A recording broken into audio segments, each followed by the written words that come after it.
Bonjour à toutes et à tous, chers investisseurs CLF, pour ce point de marché hebdomadaire qui sera intitulé Ça craque de partout.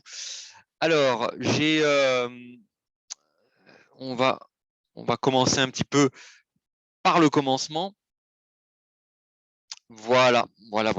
Alors, donc cette vidéo, bon, évidemment, si vous avez suivi un petit peu l'actualité, ça a été assez mouvementé hein, sur les marchés. Une semaine vraiment assez pénible, assez dur, avec un phénomène de port de saloon, notamment suite à la réunion de la Fed, avec d'abord une grosse euphorie sur les marchés, suivi d'un contre-coup assez violent quelques heures après, hein, dès le lendemain. Mais surtout, ce qui a vraiment été dur, et ça, on va le voir, c'est qu'aucune classe d'actifs n'a été épargnée. Si ça avait été bon, un moins 20%, par exemple, sur un indice particulier, bon, à la limite, c'est pas forcément dramatique. Ce qui a été vraiment dur cette semaine, c'est que, et on va le voir dans cette vidéo, c'est que quasiment tous les actifs ont été touchés par des baisses parfois assez sensibles. Alors, je passe un petit peu toujours sur les disclaimers, sur l'investissement, sur les risques d'investir sans s'être formé au préalable ou sans être accompagné par un conseiller en investissement financier. Donc voilà, je vous engage à faire un peu le nécessaire de votre côté, hein, soit niveau formation, soit niveau accompagnement. Sachant que cette vidéo, c'est pas des conseils d'investissement, je suis pas en train de vous dire quoi acheter ou quoi vendre. Alors aussi, avant de commencer, d'aller plus loin, une petite annonce à vous faire. Je vais peut-être, je dis bien peut-être, intervenir sur je crois le samedi 11 juin, donc avec un broker, un gros broker qui organise des conférences internationales, et je suis a priori convié à présenter pendant 2 heures. Je vais parler pendant 2 heures. Alors, a priori, il y aura une vidéo en deux parties. Première partie, je vais parler de ma vision, notamment macroéconomique, des macroéconomiques et des différents actifs. Et une deuxième partie, ça serait un peu une vidéo plus technique sur l'importance du money management dans la gestion de ses positions. Voilà, une petite annonce. Alors pour le moment, c'est pas encore totalement fixé, hein. Il y a des échanges entre moi et la banque en question pour faire cette intervention. A priori, on semblerait se diriger vers le samedi 11 juin. Voilà. Écoutez, voilà, je vais commencer ce point marché toujours par les actualités géopolitiques, économiques et sanitaires. Alors, il n'y a pas eu vraiment énormément de choses, hein, ça va aller assez vite.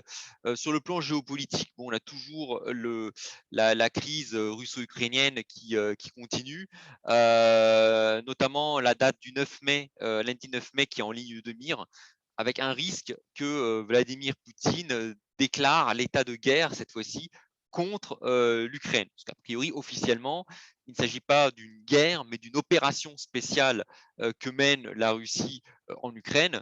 Là encore, je mets des guillemets partout, hein, une opération de stabilisation, de protection des minorités pro-russes. Hein. Là, je mets tout ça entre guillemets. Hein. C'est la communication côté russe. Mais il pourrait y avoir une déclaration de guerre le 9 mai. Et ça peut. C'est une date à risque, parce que déclaration de guerre, c'est-à-dire une mobilisation générale de toutes les forces de l'armée russe pour continuer à envahir l'Ukraine, ce qui pourrait monter les tensions d'un cran, puisqu'on pourrait voir les pays occidentaux renforcer encore leurs aides à l'Ukraine. Et là, on pourrait avoir une réaction en chaîne, c'est-à-dire Vladimir Poutine qui considérerait officiellement les Occidentaux comme des co-belligérants. Et là, ça peut aller assez loin. Moi, personnellement, je reste quand même optimiste, hein. Je pense que quand même nos dirigeants ne vont pas nous entraîner vers une escalade généralisée. Mais bon, je me suis déjà trompé. Je ne pensais pas que Vladimir Poutine envahirait l'Ukraine. Je pensais plutôt qu'il allait finalement mettre un peu de l'huile sur le feu en attisant les indépendantistes de l'Est de l'Ukraine, hein, à faire un peu, à mener des actions. Je ne pensais pas que l'armée russe pénétrerait en Ukraine. Bon, je me suis trompé, donc c'est pour ça que je préfère être assez prudent. Alors, autre point qui est passé inaperçu, ce sont les îles Salomon. Alors, c'est un peu c'est marrant, c'est un peu le miroir inversé de l'Ukraine. Les îles Salomon, qui sont dans la sphère d'influence américaine, hein, qui ont demandé, qui souhaitent faire des partenariats, créer un partenariat économique, voire militaire avec la Chine. Alors moi, je ne connais pas trop cette zone, hein, voilà. Et là, pour le coup, là, on a vraiment le miroir inversé. Les Américains menacent clairement de représailles cet État, hein, parce que l'île Salomon, c'est un pays indépendant, un peu comme l'Ukraine. Là, les Américains menacent clairement, et le Premier ministre des îles Salomon a clairement indiqué que son pays se sentait menacé par une intervention américaine. Donc cet exemple est assez important, et c'est là quelque part où j'en veux un peu à nos médias. C'est pas le fait d'être pro-ukrainien. L'Ukraine a été envahie, hein, je rappelle, envahie par la Russie, hein, qui est contraire à tous les droits. Mais nos médias ne nous parlent pas aussi, hein. J'ai dû aller chercher l'information vraiment sur les réseaux sociaux, j'ai dû pousser, mais nos médias ne nous parlent pas aussi que ce que font les Russes avec les Ukrainiens, les Américains poussent également leurs pions en interdisant à tous les pays de leur zone d'influence de se rapprocher de l'autre géant économique de la planète qui est la Chine. Donc voilà, donc moi je m'efforce, hein, moi je suis là, moi je ne suis pas là pour prendre parti. J'essaye vraiment de ramasser un maximum d'informations et de vous les présenter telles quelles. Voilà. Alors, autre point, donc pour changer de sujet, actualité macroéconomique, très bon chiffre de l'emploi aux États-Unis, qui est paradoxalement vu comme une mauvaise nouvelle sur les marchés. Pourquoi? Parce que qui dit bon chiffre de l'emploi dit risque de pénurie de main-d'œuvre, et donc risque de crainte de nouvelles hausses de salaire aux États-Unis, ce qui entraînerait des effets de second tour de l'inflation. Et donc, resserrement monétaire accéléré de la Fed, et donc ainsi de suite, risque de hausse des taux d'intérêt et baisse des marchés. Alors justement, j'enchaîne avec l'actualité monétaire. Alors la BCE commence à entrevoir la possibilité de monter les taux cet été, mais il y a des dissensions qui existent, hein. Alors on a le bloc ce qu'on appelle des frugaux, l'Autriche, les Pays-Bas, l'Allemagne, les pays du Nord, qui veulent des hausses des taux les plus rapides, et Christine Lagarde qui continue. Alors elle est pour le moment, elle est plutôt pro, elle est plus pro des pays du Sud, hein, la Grèce, l'Italie, la France, l'Espagne, où elle cherche un petit peu à temporiser. Évidemment, autre grosse actualité de la semaine écoulée, c'est la Fed qui a augmenté les taux d'intérêt de 50 points de base. Bon, ça, c'était largement anticipé, mais surtout qui a exclu a priori, de faire des hausses de 75 points de base. Et c'est ce qui explique pourquoi le marché s'est envolé mercredi soir suite à cette annonce de la Fed qui a été annoncée comme un soulagement, avant évidemment que les marchés paniquent le lendemain, parce que, ok, il n'y aura pas de hausse de 75 points de base d'un coup, mais si vous avez 5 hausses de 50 points de base, c'est pire qu'une hausse de 75 points de base. Donc, du coup, les marchés se sont un peu retournés à la baisse le jeudi. L'actualité sanitaire, on a le confinement qui continue en Chine, ce qui laisse planer des menaces de pénurie. Alors, le Covid ne fait plus vraiment peur, à part en Chine, mais il ne fait plus vraiment peur aux autres pays, notamment les pays occidentaux. Mais si la Chine continue à appliquer une politique zéro Covid avec des confinements stricts, on risque d'avoir un ralentissement de l'économie chinoise, donc du coup, ce qui se répercuterait sur l'économie mondiale, et des pénuries à cause des confinements. Ça, à suivre. Et enfin, dernier point, alors là, on revient à l'économie, enfin à la politique franco-française. un pôle de gauche autour de la France insoumise de Jean-Luc Mélenchon semble se constituer pour la bataille des législatives. Et évidemment, l'objectif de Jean-Luc Mélenchon est de provoquer une cohabitation avec Emmanuel Macron. Sachant que les sondages indiquent que une majorité de Français souhaitent que Emmanuel Macron subisse une cohabitation pour qu'il n'applique pas toute sa politique et notamment certaines choses qui font peur un peu à beaucoup de gens en France, notamment la réforme des retraites et le passage de la retraite à 65 ans. Donc ça, c'est à surveiller. Et là encore, je ne dis pas, ah là là, c'est Macron, c'est génial, Mélenchon, c'est génial, Le Pen, etc. Ce n'est pas mon objet. Mais pour les marchés, hein, moi je suis un investisseur, c'est un risque. C'est un risque. Il y a un risque que Emmanuel Macron, dont personne ne conteste hein, l'élection, bien évidemment, mais que Emmanuel Macron subisse une cohabitation, surtout une cohabitation venant d'une gauche assez dure, une gauche qui s'assume gauche, donc qui protège les ouvriers, mais qui dit protection des ouvriers dit on augmente le SMIC, hein, augmenter le SMIC à 1400 ou 1500 euros net, on ramène l'âge de la retraite cette fois-ci à 60 ans, ça c'est la philosophie de Jean-Luc Mélenchon. Donc ça c'est plutôt bien pour un grand nombre de personnes. Par contre, pour les marchés, et notamment les marchés obligataires français, ça, c'est pas forcément terrible parce que ça veut dire hausse de l'endettement de l'État et donc, du coup, accélération des hausses de taux. Voilà, bah justement, à propos de ces marchés, des taux, des actions, ça va être l'objet justement de ces prochains slides. Alors, on commence justement par les taux d'intérêt. Alors là, sur les taux, c'est chaud, chaud, chaud. Hein. Les taux français viennent de franchir la barre des 1,5%. Hein. Je vous avais dit qu'il fallait surveiller ce niveau. Alors évidemment, c'est sur le graphique de moyen terme. On voit même plus la hausse. Hein. On bat record après record de hausse des taux français. Par contre, quand on prend un graphique de plus long terme qui remonte aux années donc aux années avant 2010, hein, avant la crise des subprimes, on voit que le niveau des taux d'intérêt a largement cassé la zone des 1,40 et que maintenant on est à plus de 1,50, 1,55 et a priori, il n'y a plus de résistance pour les taux français avant la zone des 2%. Donc ça c'est assez voilà, c'est assez problématique. Alors vous allez me dire, oh là là, mais les taux, regarde, ils ont déjà été à 4%. Oui, ils ont été à 4% quand le taux d'endettement de la France, enfin, quand le poids de la dette sur le PIB était de 70%. Aujourd'hui, on est à plus de 120% de ratio dette sur PIB. Alors c'est un ratio, là encore, je le répète, je l'ai déjà dit, qui ne veut rien dire. On compare un stock à un flux. Par contre, si on a un poids de la dette qui augmente, un montant de dette qui est énorme et qui augmente, avec des taux d'intérêt qui augmentent, bah vous allez avoir les intérêts de la dette, le poids des intérêts de la dette, et là on parle de flux qui lui va augmenter.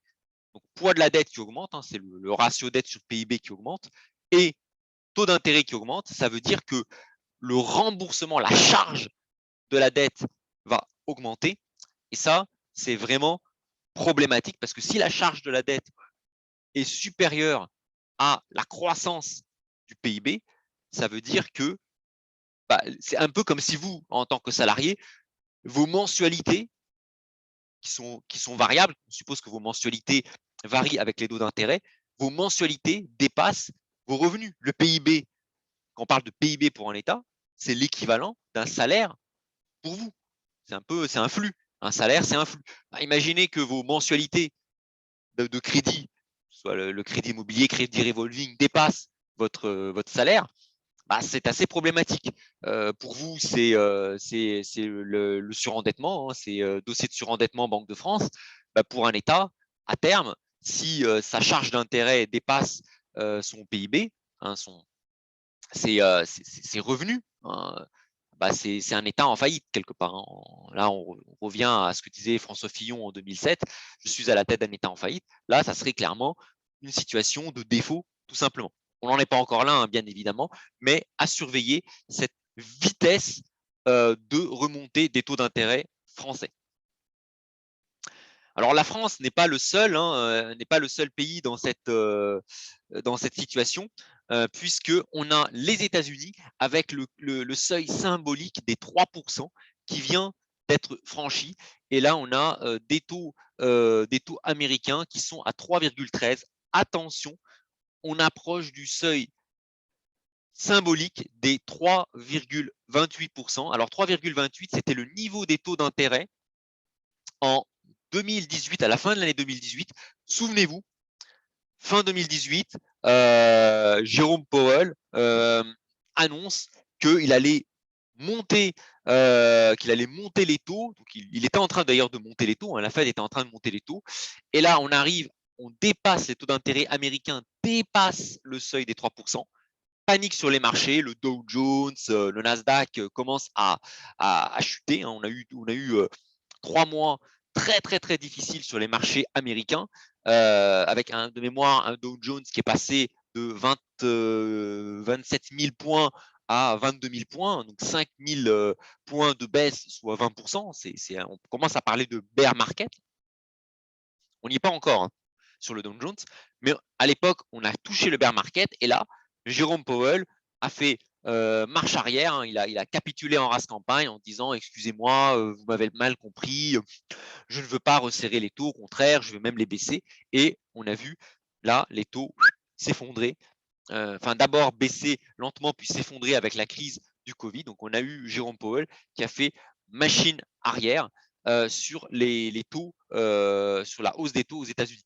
Donc là, ça va être très, très intéressant parce que là, clairement, au-dessus de 3% de taux d'intérêt, on commence à arriver dans la zone de douleur, le seuil des douleurs des marchés financiers. Et là, ça va être très intéressant à voir la réaction de Jérôme Powell si les marchés commencent à perdre 5, 6, 10% en plus.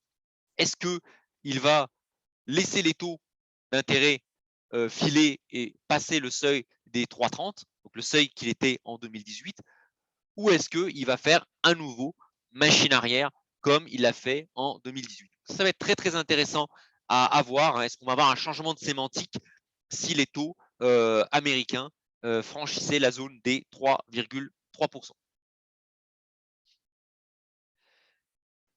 Alors maintenant, voilà, maintenant j'ai parlé des taux, je vais parler sur le Forex.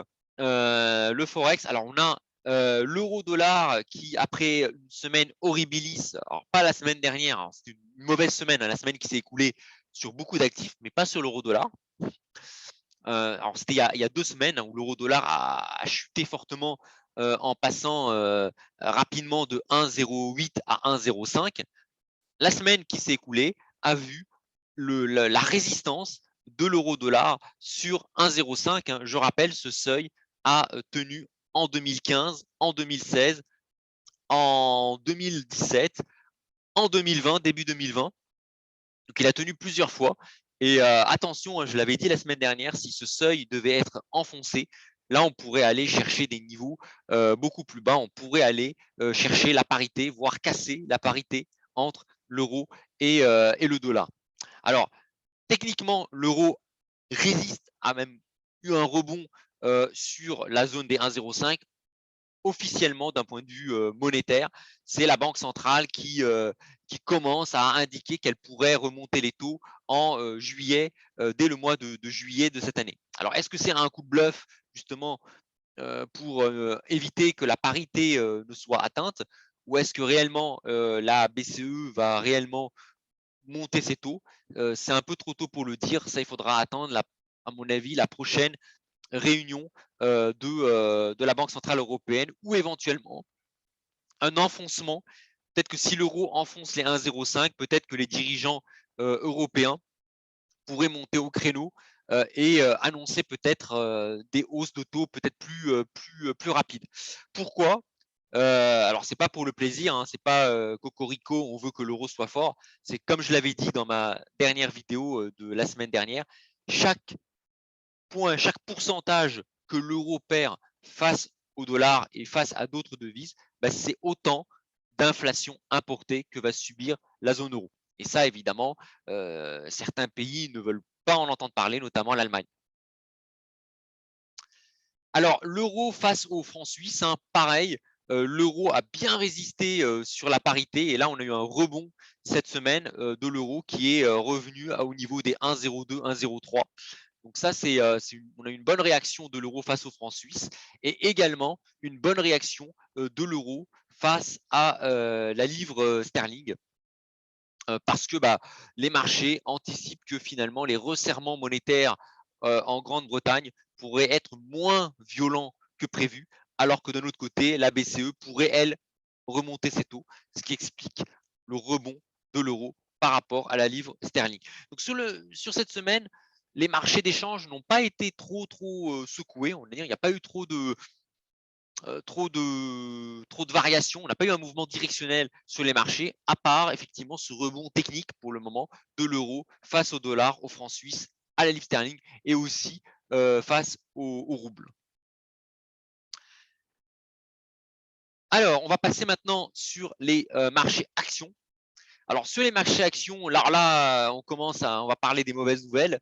Ça y est, la zone des 6400 points est définitivement enfoncée. Alors là, clairement, alors on a eu avant des pics où les 6004, vous voyez, avaient été enfoncés, mais on a eu tout de suite un rebond très vigoureux. On a eu un rebond très vigoureux il y a 2 semaines. Puis on a eu un rebond il y a une semaine assez vite, suite à la hausse des élections présidentielles françaises. On avait craint que Marine Le Pen puisse gagner, puis finalement Emmanuel Macron a été réélu et on a eu un rebond assez fort des marchés sur cette zone des 6004. Là, ce qui s'est passé en deuxième partie de cette semaine qui s'est écoulée, après la réunion de la Fed, là, clairement, on a une capitulation. On a réellement cassé. Là, les 6400 points, à mon avis, on risque plus de les retrouver. On a cassé les 6004 et sauf qu'au lieu d'avoir un rebond, on a eu un yo-yo sur les 6003 et on a enfoncé la zone des 6300 points. Alors, il est possible qu'on revienne au-dessus de 6300 points. Ça, pour le coup, c'est même possible, probable. Mais maintenant, la zone des 6400 points, qui était un gros support, va devenir résistance, clairement. Alors, la prochaine cible, maintenant, sur le CAC 40, c'est la zone, on le voit quand on prend un peu de hauteur, c'est cette zone des 6150 points que le CAC 40 pourrait venir tester. Cette zone des 6150 points qui correspond au plus haut avant la crise du Covid et aussi au plus haut avant la crise des subprimes. Donc, alors bien sûr, toute chose étant, il faut garder raison garder, la composition du CAC 40 en 2007 n'a rien à voir avec la composition du CAC 40 aujourd'hui. Donc, il faut aussi faire attention quand on remonte aussi loin dans le passé, lorsqu'on analyse des niveaux techniques. Mais évidemment, vous avez des traders qui jouent ça, et donc du coup, il faut quand même prendre en compte.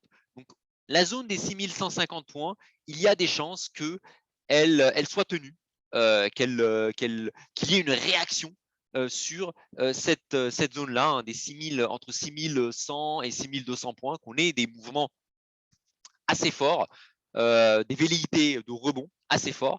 Alors là, attention, là je parle vraiment d'un point de vue technique. Demain, si Vladimir Poutine déclare la guerre au monde entier, là, moi, je réponds de rien. Mais bon, d'un point de vue technique, il va falloir surveiller cette zone des 6150 points. Alors, sur le Dow Jones, le Dow Jones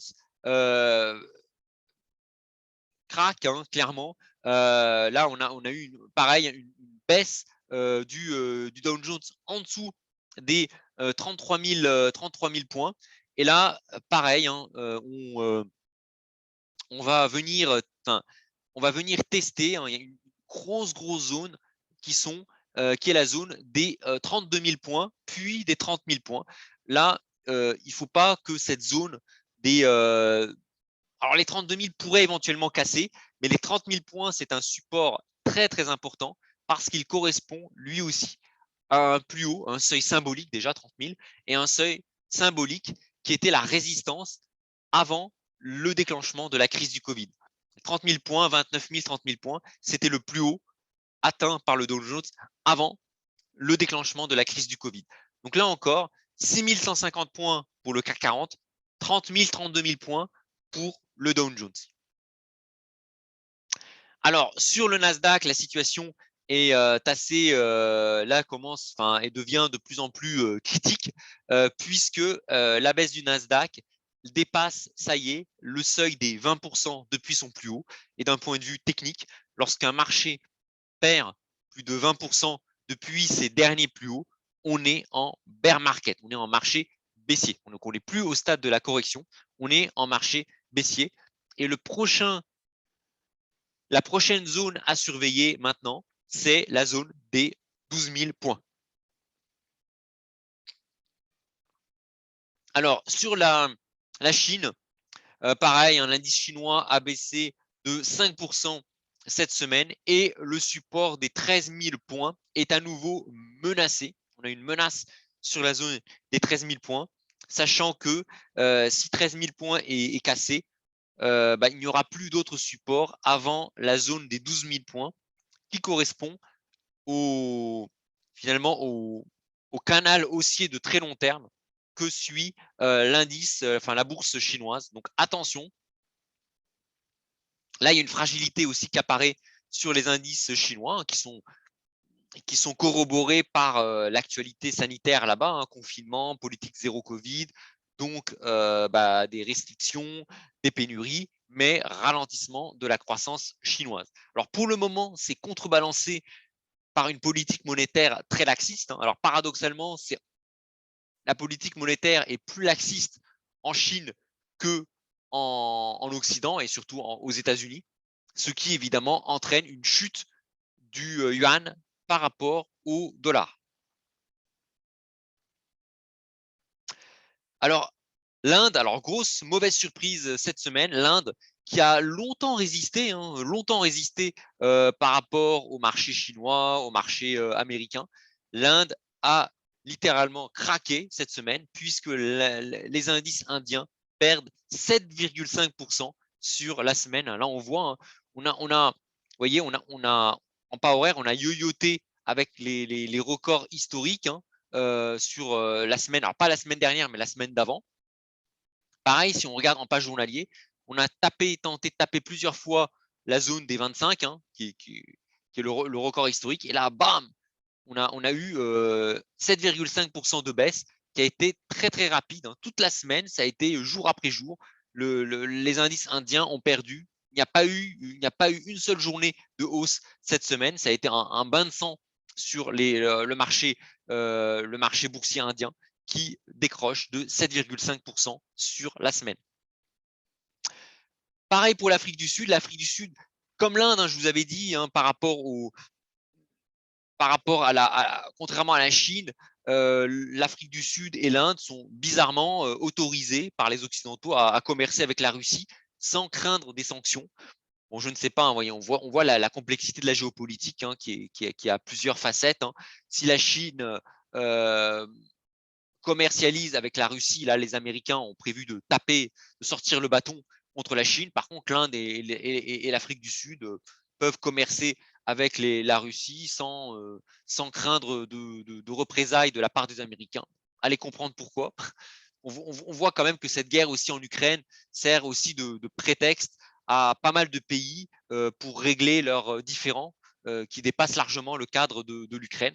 Et là, pareil, hein, l'Afrique du Sud perd 7%, les marchés d'Afrique du Sud perdent 7% sur la semaine, hein, après avoir même perdu à un moment 10%. Donc là, pareil, hein, une semaine très très pénible pour les marchés actions d'Afrique du Sud. Et le Brésil, pareil, le Brésil perd encore 5% cette semaine. Donc là encore, hein, ça a été très très dur aussi pour les marchés brésiliens, mais miraculeusement, l'indice brésilien est le seul à être encore dans le vert depuis le début de l'année. C'est le seul marché action qui soit encore positif depuis le début de l'année, quand on sait que le CAC 40 maintenant, on était à 7150 hein, au début de l'année. On est monté à, je rappelle, on est monté à 7400 quasiment début janvier. Et là, on est à 6200 et des brouettes, hein. On a quasiment, on est quasiment à 15%, ouais, presque 15% de baisse sur le CAC 40 depuis le début de l'année. Ça commence à faire mal. Mais le Brésil reste en tendance flat depuis le début de l'année, mais il a accusé une semaine assez pénible sur le Brésil. Donc voilà un peu avant de passer sur les métaux précieux. Ça a été une semaine pénible. Alors pourquoi ça a été pénible? On n'a pas eu un crack retentissant. Le CAC 40 n'a pas perdu 1000 points sur la semaine, hein, comme on a pu le voir durant la crise du Covid ou au déclenchement de la guerre en Ukraine. Mais ce qui a été pénible cette semaine, c'est cette corrélation. On a eu ces corrélations entre indices, hein. Normalement, on a pu voir que entre l'Inde, la Chine, le Japon, les États-Unis, la France, les indices globalement avaient une certaine décorrélation. Alors attention, hein, ça reste des marchés actions, donc il y a un petit peu de corrélation, mais on avait quand même une certaine inertie, c'est-à-dire que quand les marchés, alors on sait qu'il y a une corrélation entre l'Europe et les États-Unis, ça c'est clair. Mais quand on avait des marchés boursiers américains qui chutaient, l'Europe baissait avec un petit peu de retard à cause des fuseaux horaires, mais on voyait que certains marchés parfois réagissaient à contre-pied. La Chine pouvait résister, voire même augmenter.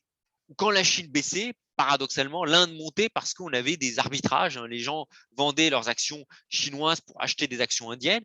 L'Afrique du Sud, avec une connotation matière première, parfois pouvait aller à rebours des autres marchés. Mais là, cette semaine, aucun marché n'a été épargné, hein. Afrique du Sud, Inde, Chine, Europe, États-Unis, Nasdaq, hein, que ce soit technologique ou pas technologique, tout a baissé. C'est pour ça que c'est une semaine pénible. Quand je dis ça craque de partout, c'est pas qu'on a moins 20%, c'est que vraiment tous les marchés actions ont connu une semaine difficile. Et ça ne s'arrête pas au marché actions, puisque maintenant je vais attaquer les métaux précieux. Sur l'or, ça a été une semaine neutre qui s'est terminée bien mieux que ça avait commencé, mais le début de semaine sur l'or a été très très très difficile puisqu'on est passé en quelques heures de 1900 points à 1850 points. On a eu une baisse de 50$ assez vite. Puis on a eu une belle réaction sur la zone des 1850$ l'once. Et ça, c'est plutôt positif pour l'or. Mais ça reste globalement une semaine pour rien, une semaine neutre. Alors sur l'argent, par contre, ça a été vraiment une semaine très, très, très, très difficile avec une poursuite de la baisse sur l'argent. On a enregistré bien, dites-vous bien, 13 jours consécutifs de baisse sur l'argent. C'est énorme. 13 jours consécutifs, hein. On est passé en ligne droite, hein, de 26$ l'once d'argent à 22$ l'once d'argent. Ça a été une baisse non-stop. Et on a eu un beau, voilà, le support pour le moment des 22$, hein, je vous en ai parlé, hein, dans mes vidéos sur le money management.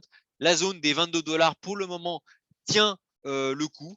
Là, on la voit, hein, elle a 22$, elle a été testée à plusieurs reprises, hein, elle a été testée après la crise du Covid, hein, première fois en 2020, puis en toute fin d'année 2020, à nouveau une deuxième fois, puis en 2021, vers juillet-août 2021, ensuite en septembre 2021, décembre 2021. Et là, on va tester sans doute pour la première fois. Alors, on a eu aussi peut-être en février un mini test de la zone des 22, mais il est possible que l'on teste les 22, voire même les 21,50 sur l'argent. Et là, ça va être un seuil très intéressant. Ça va être un seuil très intéressant, entre guillemets, d'accumulation patrimoniale, mais qui pourrait engendrer un rebond assez fort de l'argent. Et moi, c'est une zone que je surveille pour éventuellement investir. Attention, hein, ce n'est pas un conseil d'investissement que je donne, hein. Revoyez mes vidéos sur le money management. Moi, c'est personnellement une zone pour laquelle je vais peut-être, même sans doute, rentrer si l'argent venait à tutoyer vraiment les 22, voire même 21,50. Hein. C'est une zone où je vais sans doute investir, mais avec des montants qui seront limités parce que j'ai un modèle de générateur de scénario économique, de money management qui me dit attention, il y a des opportunités intéressantes pour jouer le rebond, mais en cas de cassure des 22, regardez, hein, même d'un point de vue graphique, hein, en cas de cassure des 22, des 21,50, il n'y a quasiment plus rien avant 20 $. Et ensuite, 20 $, c'est un seuil symbolique, mais 20 $, après, on n'a plus rien, on a 18 $, et après, on peut très, très bien aller chercher les 12 $. L'argent peut très bien perdre 50% à partir de ces niveaux qui sont assez bas. Vous voyez, il faut être prudent. Il faut être prudent sur le marché, mais c'est une zone qui peut être intéressante à observer en vue d'investir. Toujours est-il, ça a été une semaine très dure pour l'argent qui a connu aussi une baisse assez importante.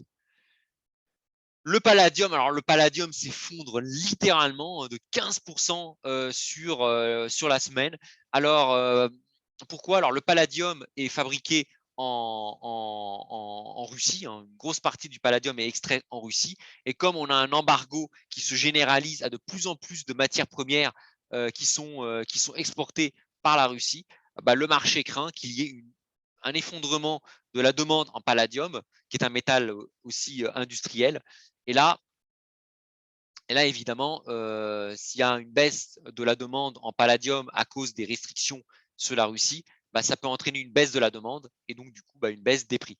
Et là, on a eu vraiment un effondrement, une chute de 15% sur la semaine sur le palladium. Une semaine assez dure sur ce métal. Alors le platine, hein, c'est peut-être le seul actif qui a augmenté. À rebours des autres actifs, le platine a rebondi de 3%.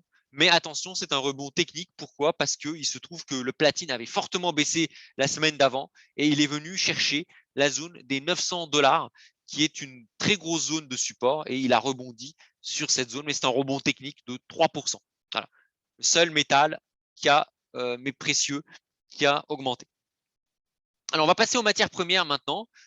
Alors là, les matières premières, le pétrole a augmenté de 110, on est à 110 $ le baril. Alors attention, on est sur le haut de ce triangle de consolidation du pétrole. Si jamais le pétrole devait casser cette zone-là, là on risque d'aller très très haut. On peut aller chercher les 130 $ le baril. Et là, ça peut être assez dangereux parce que la hausse du pétrole, alors autant la hausse des actions, c'est sympa, c'est bon pour le moral. La hausse du pétrole, pour le coup, c'est plutôt négatif parce que c'est tout de suite, chaque hausse du pétrole, c'est des points en moins sur la croissance, c'est des points en plus sur l'inflation. Et ça peut être dangereux. Alors, le prétexte, c'est évidemment le durcissement de l'embargo sur le pétrole russe par l'Union européenne. Le gaz naturel, alors le gaz naturel, c'est pareil, en hausse de 15%. Hein, le gaz a augmenté de 15% cette semaine. Alors là, on a une correction, hein, on le voit en pas horaire. Hein, on a une correction de 9000 à 8200, mais on est vraiment, on est parti en hausse exponentielle. Certains analystes pensent que la zone des 10 000 est en vue, pourrait être atteinte assez rapidement. Bon, là, on a soufflé un peu, on a eu une baisse à la fin de la semaine, là, mais on reste quand même globalement en hausse sur la semaine. Alors, le cuivre, il est en baisse de 3% cette semaine. Alors, le cuivre, pourquoi le cuivre baisse? Parce que le cuivre pâtit, c'est un métal qui est très, très utilisé dans tout ce qui est industrie, qui est très corrélé à la croissance économique et à la Chine, notamment à la croissance chinoise. L'industrie chinoise consomme beaucoup, beaucoup de cuivre. Et là, en fait, entre les confinements en Chine et le ralentissement de l'économie mondiale et surtout de l'économie chinoise, ben ça n'a pas été bon pour les cours du cuivre. Après, quand on prend un peu de hauteur, hein, le cuivre reste dans un range, un large range entre 4 et 5 $ la tonne. on est encore en train de consolider sur le cuivre, mais attention, hein, si on casse les 4, la zone des 4 dollars, ça pourrait aller beaucoup plus bas. Le nickel, alors le nickel alors on a eu une envolée après l'invasion, suivi d'un crack. Et voilà, le nickel qui s'était stabilisé autour des 33 000 a chuté de 10% cette semaine pour venir tutoyer la zone des 30 000. Donc pour le nickel, ça a été une semaine aussi très pénible. Voilà. Alors le blé, c'est un des rares actifs qui a augmenté cette semaine, en hausse de 6% cette semaine, hein, qui a franchi les 1100. Et attention, le blé menace lui aussi de sortir de son triangle de consolidation. Et là, c'est très dangereux. Beaucoup de pays, notamment d'Afrique du Nord, se nourrissent de blé. Le blé, c'est leur principal aliment. Donc attention, si jamais le blé devait remonter, repartir à la hausse durablement au-dessus des 1100 dollars, on pourrait avoir, hein, je pèse mes mots, des phénomènes de famine qui pourraient se propager dans pas mal de pays de la planète. Et attention, les famines, souvent, sont le prélude à des révolutions. Voilà, je dis ça, je dis rien. Voilà, donc ça, c'est un des rares actifs qui a augmenté cette semaine. Mais là encore, hein, voilà, il ne faut pas se réjouir d'une hausse du blé, comme d'une hausse du pétrole, comme une hausse du gaz naturel. Ce sont des matières premières qui sont vitales pour se nourrir, pour se chauffer, pour se déplacer. Donc là encore, c'est assez, voilà, pour moi, une hausse du blé, pour moi, c'est comme un peu comme un crack à l'envers. Pour moi, une hausse du blé, j'interprète ça négativement comme une baisse sur les marchés actions. Alors oui, si vous êtes investisseur et que vous achetez du blé, vous voyez ça comme une hausse de votre richesse. Mais pour l'économie, ce n'est pas forcément bon, c'est plutôt une baisse. Une baisse pour l'économie. Alors le maïs, lui, il s'inscrit en baisse, hein, de 3%, mais là encore, voilà, le maïs baisse de 3%, mais c'est un peu comme pour le platine, c'est une baisse technique. Après le platine, je rappelle, le platine qui avait touché à la baisse les 900, qui a rebondi d'un point de vue technique, là, le maïs, il a touché les 800 et il baisse. Là encore, c'est une baisse technique, mais le maïs est dans une tendance haussière. Voilà pour les matières premières. Je termine par les crypto-monnaies. Les crypto-monnaies, alors là, le Bitcoin finit par craquer en baisse de 10%, mais voilà, en baisse de 10%.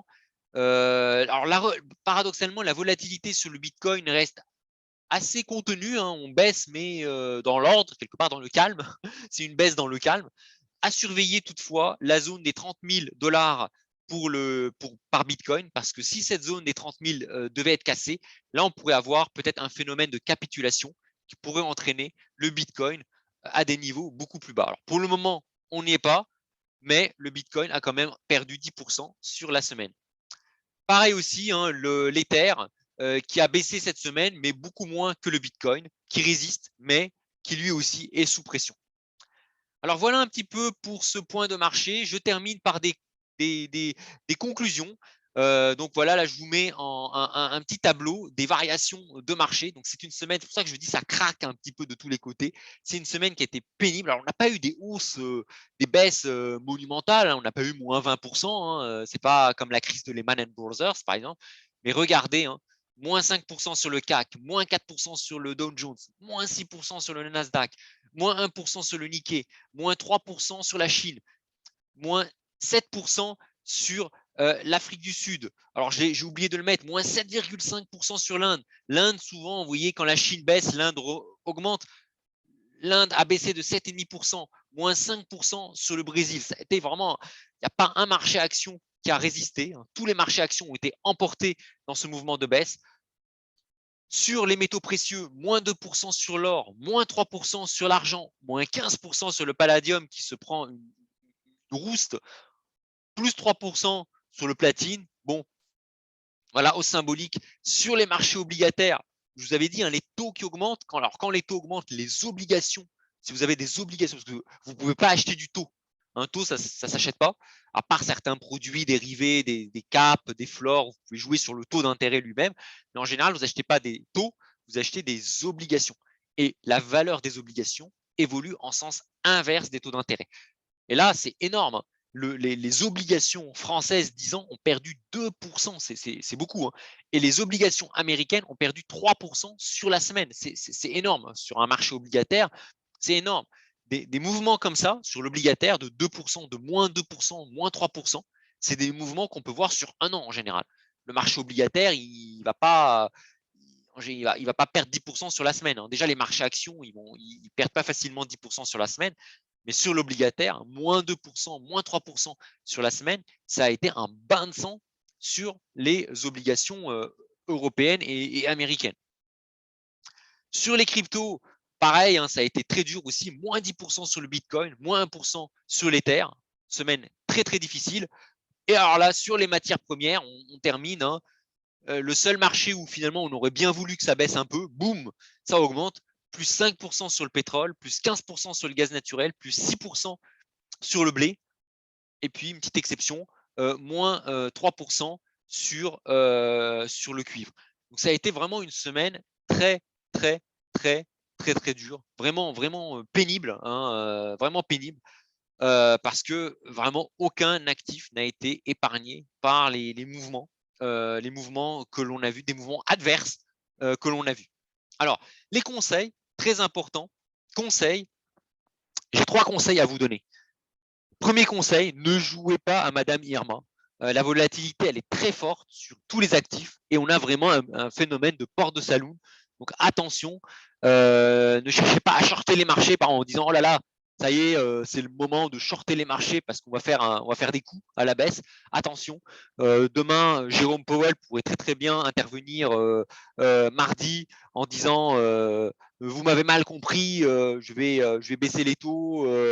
C'est pas possible et tout. Et alors là, si vous shortez le marché et que Monsieur Powell nous annonce qu'il allait faire une pause dans les hausses des taux, alors là, le Dow Jones, il peut prendre 3000 points, il peut prendre 10% en une séance, hein. Même chose sur le CAC 40, hein. Attention, voilà, ne jouez pas à Madame Irma, ne cherchez pas à anticiper l'évolution des marchés. Aujourd'hui, bien malin est celle ou celui qui pourrait vous dire comment les marchés pourraient évoluer. Alors moi, je peux vous dire avec des probabilités, il y a une probabilité plutôt importante que les marchés actions continuent à baisser jusqu'au support des 6100 points sur le CAC 40, des 30 000 points sur le Dow Jones, des 12 000 points sur le Nasdaq. Il y a une probabilité que l'argent, par exemple, ou l'or arrive à des niveaux de support importants et rebondissent sur la zone des 22 dollars sur l'argent, mais ce sont des probabilités. Je suis pas, voilà, j'ai pas de boule de cristal. Deuxième conseil, ayez un mindset solide. Alors, évitez les deux écueils, hein. On voit souvent chez les investisseurs débutants. Premier écueil, c'est je vends tout, je panique, je suis en moins-value, je bazarde tout le portefeuille, je vends tout en mode panique et je sors des marchés peut-être au plus mauvais moment, peut-être qu'on a atteint un point bas et on va rebondir. Donc ça, c'est le premier effet.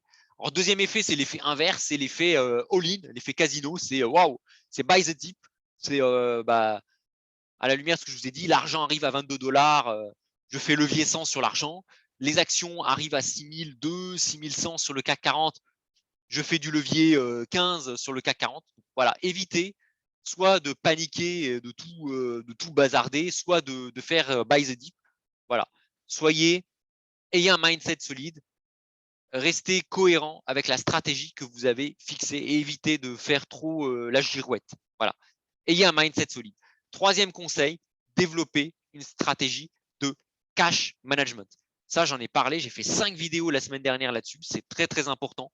C'est des vidéos, pour moi, elles font partie, pour moi, des vidéos les plus importantes que j'ai pu faire parce qu'elles doivent vous amener à prendre du recul sur la situation et vraiment mettez ça à plat. Vous ne pouvez pas traiter sur les marchés comme ça en clic-bouton. Prenez une feuille de papier, un stylo et faites vos scénarios, mettez l'argent maximum que vous êtes prêt à perdre, ce que vous aimez gagner et faites vos scénarios comme ça. L'idéal, évidemment, une feuille de papier, c'est peut-être un peu juste. L'idéal, c'est que vous preniez un tableur Excel et que vous fassiez vos scénarios vous-même sur Excel avec qu'est-ce que vous pouvez gagner, qu'est-ce que vous pouvez perdre en fonction de ce que vous investissez, des montants que vous investissez et des scénarios de marché. Donc voilà, donc prenez du temps, ça met du temps, hein. Moi en fait, je passe pas beaucoup de temps à passer des ordres sur le marché, je passe beaucoup de temps à travailler mon modèle de cash management. Alors les professionnels de la finance appellent ça le modèle ALM, Asset Liabilities Management, ou modèle gestion actif passif. Bah, pour vous particulier, c'est pareil, c'est le modèle de cash management avec vos dépenses de la vie de tous les jours et les revenus que vous espérez tirer de vos investissements et vos revenus de vos salaires si vous n'avez pas atteint la liberté financière. Voilà. Donc, à chaque position que vous souhaitez prendre sur les marchés, estimez votre potentiel de gain et surtout, ne sous-estimez pas votre potentiel de perte si les marchés ne vont pas dans votre sens. Voilà un petit peu pour les conseils. Alors maintenant, je fais un focus comme maintenant depuis plusieurs semaines, un focus sur mon portefeuille. Alors, excusez-moi, j'ai une poussière dans l'œil. Alors, mon portefeuille, alors j'ai fait énormément de mouvements cette semaine, hein. J'ai énormément rollé mon portefeuille, donc j'ai continué à réaliser quelques plus-values latentes. Alors pas beaucoup, j'ai même réalisé des moins-values latentes en début de semaine. Bon, globalement, j'ai réalisé un petit peu de plus-value. J'ai énormément travaillé en fait. Mon travail cette semaine, ça a été de baisser mes points morts sur le CAC 40, le Dow Jones et le Nasdaq. Donc évidemment, les marchés ont cassé des seuils, des supports importants. Et moi, qu'est-ce que j'ai fait? J'ai accompagné la baisse des marchés finalement en rachetant, en achetant sur des supports intermédiaires, en achetant les marchés sur des supports intermédiaires pour faire de la plus-value tactique. Et ensuite, je coupe tout de suite mes positions. Donc, je coupe ces plus-values. Et en même temps, j'en profite pour couper des moins-values que j'avais accumulées sur le CAC 40, le Dow Jones et le Nasdaq quand j'avais des positions à 6500, 6600 points pour le CAC 40. Hein. Pour le Dow Jones, c'était 33 000 points. Et pour le Nasdaq, c'était plutôt 13 200, 13 300. Voilà. Donc, ça fait pas mal. Hein, et depuis le début de l'année, ça fait quand même, j'ai fait 1 110 000 euros de volume traité sur les marchés. Hein. Donc là, on voit. Alors, le broker appelle ça exposition totale. Non, je ne suis pas engagé avec 25 000 euros. Je n'ai pas 1 million d'euros d'engagement. C'est plutôt on va dire, c'est plutôt une erreur de sémantique du broker. C'est plutôt 1 110 000 euros de volume traité sur les marchés. Donc, ça commence à faire hein, en 3 mois. Voilà, j'ai traité pour 1 million d'euros de volume. Donc, je suis assez actif. Hein. Je suis vraiment à mi-chemin entre le day trading et l'investissement. Donc, cette semaine a été très active, notamment en matière de prise de position pour baisser mes points morts. Alors, la semaine d'avant, je vous avais dit, hein, j'étais en vacances, je n'ai pas fait grand-chose. Cette semaine, j'ai fait pas mal de positions. Alors, par contre, moi, je vous ai promis la transparence hein, et je m'y tiens. Fait nouveau, pour la première fois depuis le début de l'année, la valeur liquidative de mon portefeuille, elle est négative. Je suis la valeur liquidative de mon portefeuille est à 24 836 euros, alors que j'ai investi 25 000 euros en tout début d'année. Donc, j'enregistre mon portefeuille est en moins-value de 0,66%. Donc, je perds de l'argent. Je n'ai pas honte de vous le dire. Hein, c'est toujours facile. On voit beaucoup d'influenceurs qui racontent leurs exploits quand le marché va dans leur sens. Et puis, on les entend plus trop parler quand les marchés se retournent en leur défaveur. Moi, je vous ai promis la transparence. Voilà, je perds de l'argent. Je suis à moins 0,66%. Mais vous voyez, je suis zen. Je suis zen, le mindset. Hein, je suis zen. Je tiens le coup. Je pars en vacances. Là, aujourd'hui, j'ai été avec mon épouse. On a été à la foire de Paris. Hein, vous voyez, après avoir pris une sacrée verrouillée cette semaine. Ça m'empêche pas de bien dormir la nuit, de faire mes trucs. Hein. Donc, voilà. Donc le mindset, vous voyez, je suis pas en train de paniquer, au contraire. Hein, c'est des moments d'opportunité. Je panique pas, tranquille. Et voilà, le conseil, je continue à piloter mon money management. Et le money management, on y arrive. Qu'est-ce que j'ai fait globalement, j'ai baissé en relatif mon allocation action par rapport à mon allocation métaux précieux. Mais globalement, dans l'absolu, j'ai plutôt baissé mes expositions. J'ai acheté du CAC 40, du Dow Jones, du Nasdaq. J'ai acheté, mais pour revendre. En fait, j'ai acheté sur rebond. J'ai acheté sur les points bas, j'ai revendu et j'en ai profité même pour vendre plus que ce que j'avais acheté depuis le début de l'année. Donc globalement, mon exposition sur les indices, elle a baissé avec surtout, et c'est ça qui est intéressant, il ne faut pas regarder que la performance. Donc oui, effectivement, je suis à moins 0,66% depuis le début de l'année. Par contre, ce qui est intéressant, c'est que j'ai baissé mes points morts. Mon point mort, c'est-à-dire le point où je suis où mes positions repassent dans le vert. Sur le Dow Jones, on est à 32 841. Hein, j'étais à 33 300 il y a une semaine. Sur le Nasdaq, mon point mort est à 12 865 points.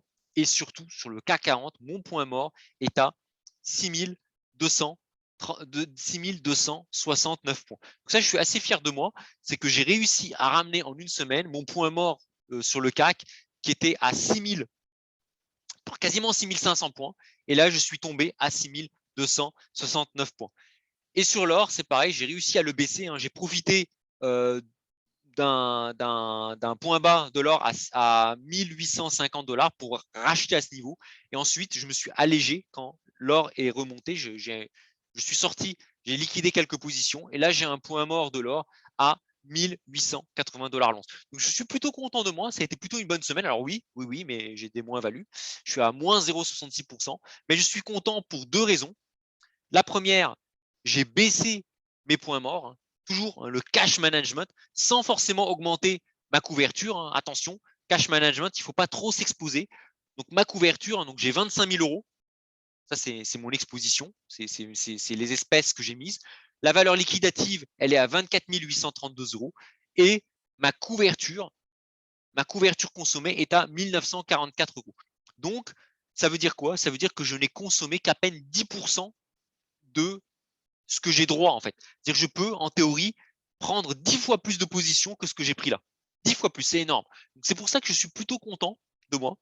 Oui, je suis en moins-value, mais mon cash management est assez robuste, il est assez solide. J'ai baissé mes points morts sur le Dow Jones, le CAC 40, le Nasdaq, l'or, et j'ai encore du mou pour baisser mon point mort sur l'argent, puisque mon point mort sur l'argent est à 24,84, encore assez élevé.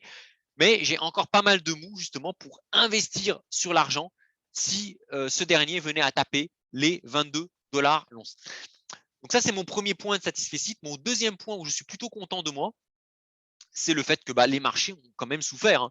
Le CAC 40 depuis le début de l'année, on est quasiment à 15%. Le Dow Jones, on est à aussi 15% de baisse. Hein. L'or, même l'or, on est quasiment maintenant à plus de 10% de baisse depuis la crise ukrainienne. L'argent, j'en parle pas. Alors l'argent, il est à 20% de baisse. Les cryptos, pareil. Hein, les cryptos, on est à 20% aussi, 20, même 30% de baisse depuis le début de l'année. Bon, moi, avec mes 0,66% de baisse, je suis plutôt content. Les obligations, alors j'en ai pas trop parlé, mais depuis le début de l'année, les obligations perdent plus de 10%, dont 3% cette semaine. On est en crack obligataire, hein, plus de 10% de baisse depuis le début de l'année, aussi bien sur l'obligataire américain que sur l'obligataire européen. Donc, quand je vois tout ça et que moi, mon portefeuille ne perd que 0,66%, je me dis que je m'en sors pas trop mal, on va dire. Voilà. Donc, voilà ma stratégie pour les prochains jours, prochaines semaines. Sur le CAC 40, je pense à me renforcer sur la zone des 6100, 6150 points. Je pense qu'il y a de grandes chances qu'on vienne la taper, clairement. Sur le Dow Jones, je pense me renforcer sur la zone des 30 000 points. Sur l'or, je surveille la zone des 1850 points où je pourrais peut-être me renforcer aussi, mais surtout sur l'argent, où je pense me renforcer sensiblement sur la zone des 22 $ l'once, mais avec parcimonie. On ne fait pas de all-in, car mon money management m'indique qu'il y a 10% de chance d'aller sous les 20 $ l'once quand même. Il y a quand même 10% de chance d'y aller.